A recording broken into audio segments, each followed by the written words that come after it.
Assalamualaikum warahmatullahi wabarakatuh. Perkenalkan, saya Binta Laila Brilian dari kelas 10 MIPA 5, nomor absen 10, SMA Negeri 1 Gemolong. Pada kesempatan kali ini, saya akan mempresentasikan tentang bakteri. Hal-hal yang akan kita pelajari dalam mempelajari bakteri ada 5 hal. Yang pertama, pengertian bakteri. Yang kedua, bentuk-bentuk bakteri. Yang ketiga, struktur bakteri. Yang keempat, reproduksi bakteri. Yang terakhir yaitu contoh-contoh bakteri. Yang pertama, pengertian bakteri. Bakteri adalah organisme yang tidak memiliki membran inti sel dan termasuk ke dalam domain prokariota yang berukuran sangat kecil dan memiliki peran yang besar bagi kehidupan di bumi. Yang kedua yaitu bentuk-bentuk bakteri. Bentuk-bentuk bakteri dikelompokkan menjadi 3 macam, yaitu yang pertama, bentuk silinder atau basil yang biasa disebut dengan batang. Yang kedua yaitu kokus atau bulat. Yang ketiga, spirillum atau spiral. Yang ketiga adalah struktur bakteri. Struktur bakteri dikelompokkan menjadi 2, yaitu struktur luar dan struktur dalam. Pada struktur luar terdapat dinding sel, kapsul, membran sel, flagella, dan pili. Yang kedua yaitu struktur dalam yang terdapat sitoplasma, nukleus, ribosom, dan plasmid.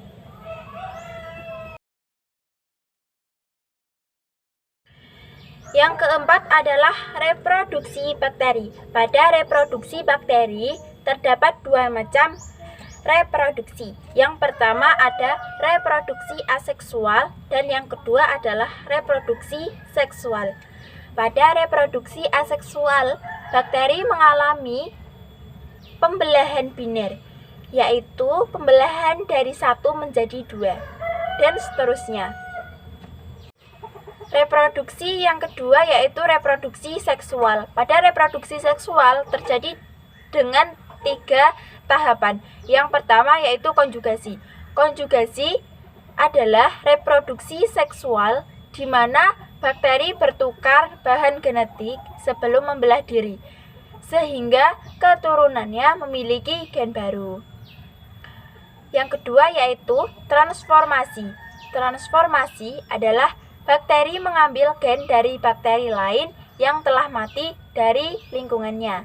Yang ketiga yaitu transduksi. Transduksi adalah virus menyisipkan gen baru ke dalam sel bakteri. Metode ini digunakan dalam bioteknologi untuk menghasilkan bakteri yang dapat menghasilkan insulin. Yang terakhir adalah contoh-contoh bakteri. Pada contoh-contoh bakteri ini terdapat bakteri yang menguntungkan dan bakteri yang merugikan.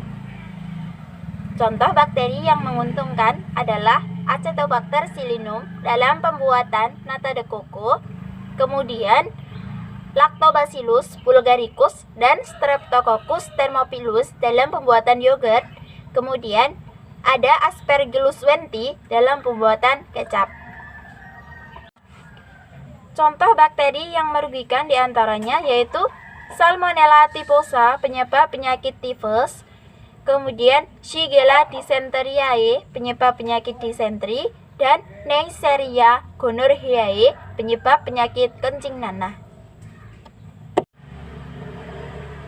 Cukup sekian presentasi dari saya. Banyak kesalahannya, saya mohon maaf yang sebesar-besarnya. Terima kasih telah menonton video dari saya. Dan wassalamualaikum warahmatullahi wabarakatuh.